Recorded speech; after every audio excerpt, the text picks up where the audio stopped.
What it do, YouTube? It's your boy the Mad Hatter, and today I am bringing you some NCAA gameplay going against VTech in 420. This kid's 34-7, and I decided to roll with the Nebraska Cornhuskers while he took the Clemson Tigers. So it's a pretty even game going with 19 versus 14. However, Clemson does have a lot more speed on the field with Taj Boyd, Sammy Watkins, and the crew on offense. This team is nice. But Nebraska has a pretty stout defense, and I was able to do some pretty nice things this game. However, during this entire game, watch my defense on third down and how bad it is. I could not get off the field this entire game. My defense must have been dead tired, but it's all good. Nebraska, they raise them tough. They're farm boys. They got the stamina to stay in the game, you know.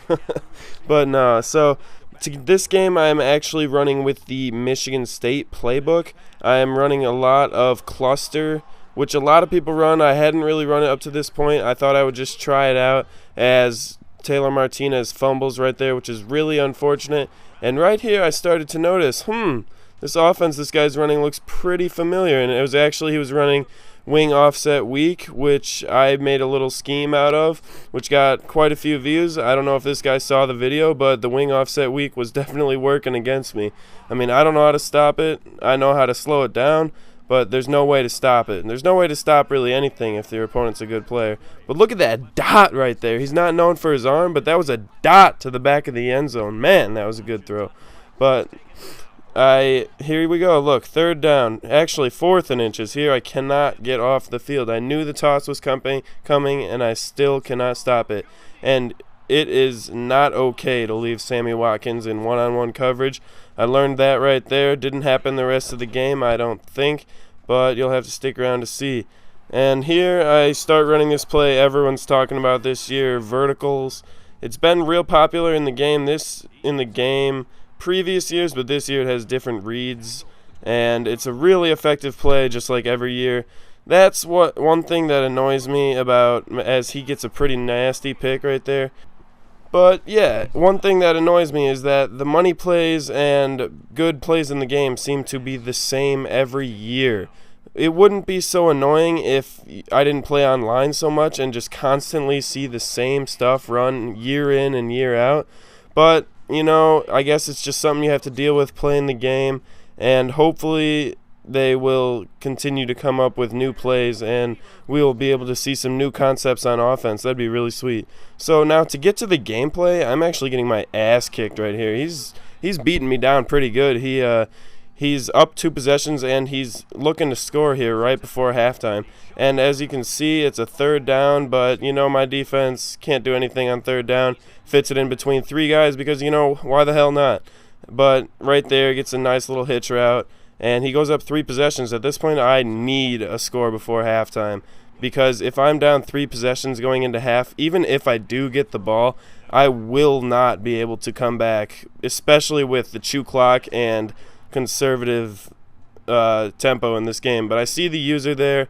I know there's no way he can user that. I just precision pass to the outside, get a really clutch touchdown right before halftime. And here I start to go to these motion drags. I do it a couple times. It's super effective. It just makes the defense have to worry about it. Look at that. How do you drop that?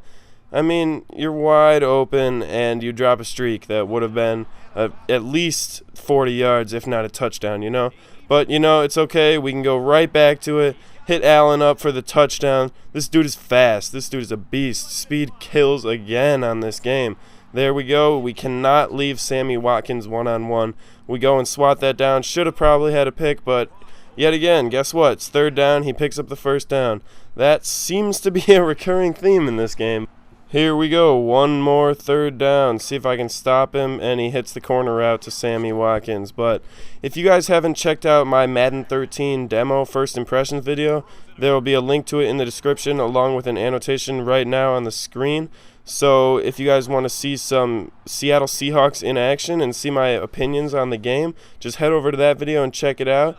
It would also be really cool if you guys would answer the question that I posted at the beginning of that video. What under-the-radar team do you think you'll use most in Madden 13? I don't know at this point. A lot of people are on my team, the Bears, thinking they'll be real nice this year, but last year they were a nice under-the-radar team. I don't know if they count as under-the-radar this year, but the one under-the-radar team that I'm super excited about to use this year would probably have to be the Tampa Bay Buccaneers or Cleveland Browns. The Browns have a nice secondary and nice overall team, especially with Trent Richardson at running back, Brandon Weeden now at quarterback. I think that team's going to be pretty fun to use. And right there, I decide to go for 2 so that I can take a lead next time I score, if I do score, so this game doesn't go into overtime. And I finally get this guy to a 4th down and 4. I thought for sure he was going to catch that right there, but I turn the ball over, or he turns the ball over, and I'm able to take control. And look at that spec catch. Woo, that was nasty. But I get in the end zone, make it 36-35. Now I'm afraid this guy is just going to try to run out the clock and kick a field goal right at the end of the game and just demoralize me and win the game. So I am playing a lot of backed off man coverage, and it's not working. So right here, I decide to flip the switch and start bringing heat. Right, I should have had a pick right there, should have sealed the game. I guess I can't expect a defensive lineman to make that interception, but right here, I decide to send the heat, sack him, make it 4th and 15. There's no way he's picking this up on me. I would be super pissed and hit him with the hurdle, the accidental hurdle right there after the interception to seal the game. But I still got to run the clock out, score a field goal or touchdown to at least make this more than a 1-possession game. Go deep right there. You cannot leave guys in one-on-one coverage this year. That is, I think, the most important thing about this game. But here he gets me to a 4th down. I know I should take my 3 to make it a 4-point game, so he has to get a touchdown. And he had 1 timeout, so he decides to toss it up. There's no way anything's going to come from that. So I was able to pull out the victory. So the Nebraska Cornhuskers are kind of nice, but I would like to know what under-the-radar team you plan to use in Madden 13. Just leave that down in the comments below, and like and subscribe and do all that shit. I would really appreciate it. So have a good day, everybody.